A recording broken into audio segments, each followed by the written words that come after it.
So anyway, at this meeting, I met up with Dave, who was one of the NORAD intelligence officers, and I developed a lifelong friendship with this gentleman. And I met him on several other occasions, and I also discussed the situations about UFOs on many other occasions. And he told me of many things that really was never made public, and it only indicates that the public has no idea of the reality dealing with the alien phenomena. Mm-hmm. And Dave, that wasn't his real name, was it? No. He wanted, he put a certain amount of trust and confidence in me that whatever he gave me in confidence would be respected, and I've always respected that. And no, he wanted to maintain anonymity. And so did Dave ever tell you who these aliens were, where they were from, and most importantly, why they were here? well, he had some idea about the Berties. Now the Berties? The Berties were the Greys. Okay. Is that the star system they're from? Yeah. Okay. And he had been to Area 51 with two other NORAD officers. So he had heard all about the Berties. He knew about them. But the other ones he didn't, like the Palladians and so forth. He had no idea about that. So years later, when he retired and I retired from the Air Force, we were left with the same questions we had when we first joined the Air Force. Who were they? Where were they from? Are they a threat? All this sort of thing.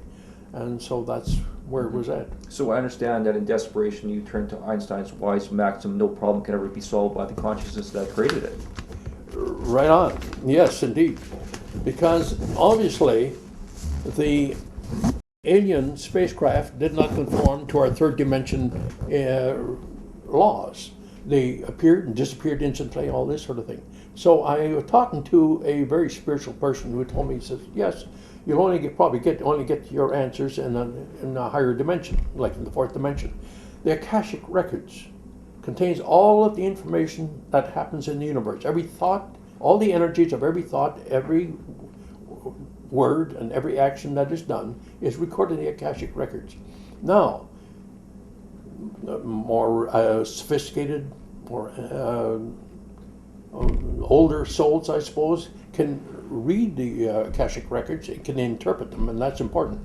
And she suggested that I do this. I contact the Transcender group through a channeler, because they have no voice box. So I can contact them through a channeler, Rick Thurston, who is a reputable in the world, has worldwide, recognized worldwide as a channeler. And I did. I hesitated, mind you, for several months, because this was such a challenge to me. You know, I was raised with the basic Christian beliefs, and when you're dead, you're dead. You might be strumming a harp, but you know, you're not talking to people after that. So it was quite an ordeal for me, but I was so desperate for information that I finally agreed to, and over a period of the last 10, 11 years, I've communicated with the Transcender group, and all of their information that I got from them is included in this book, Challenges of Change. So the obvious question is, who are the Transcenders?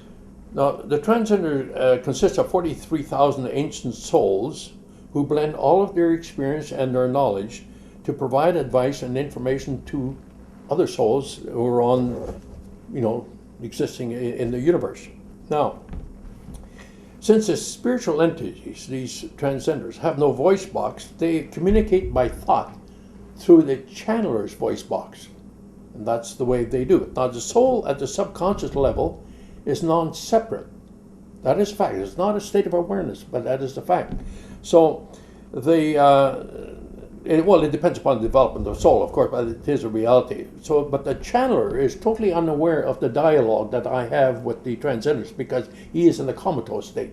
So he has no idea of that. Now, in the words of Pope John, and in regards to that spiritual reality, Pope John Paul II said about 2 years before he died, is that there is no heaven, or rather he put it in these words, heaven and hell do not exist as places. That's a monumental statement for the Pope to make. He said it is a state of mind. Finally, that reality that is there, and as we go along, I suppose, is that we'll become more and more aware of it as the church opens up and tells the people the truth of the matter. One of the central themes of your book utilizes the four horsemen of the apocalypse, symbolically, of course, metaphorically, of course. Could you elaborate a bit more on that? Yeah, the Transcendors, we have discussed this on many occasions, and they reveal that in symbolic terms of the four horsemen, the apocalypse, all this is taking place now. There's the earth changes, earthquakes, tsunamis, all this sort of thing. There's the environmental crisis, carbon dioxide pollution, what's happening down the Gulf of Mexico, and this whole thing. And then there's the international terrorism. And then fourth is that there's the collapse of financial and economic collapse of all the nations throughout the world.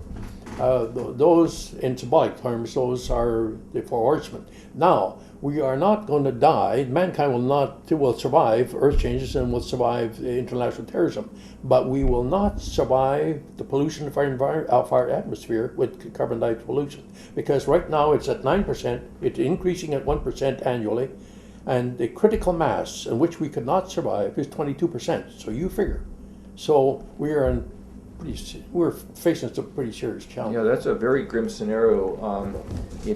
Basically you're elaborating on an extinction level event. Now, it seems to me that we're not going to survive this event without outside alien intervention.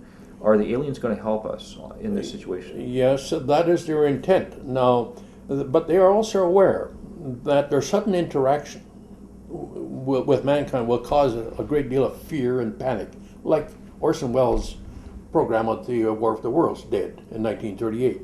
So the aliens will reveal themselves in a massive UFO display over our principal cities as the first step. They won't land, but they will do so. And I predict that will happen on October 13, 2010, in about 4 months' time from now.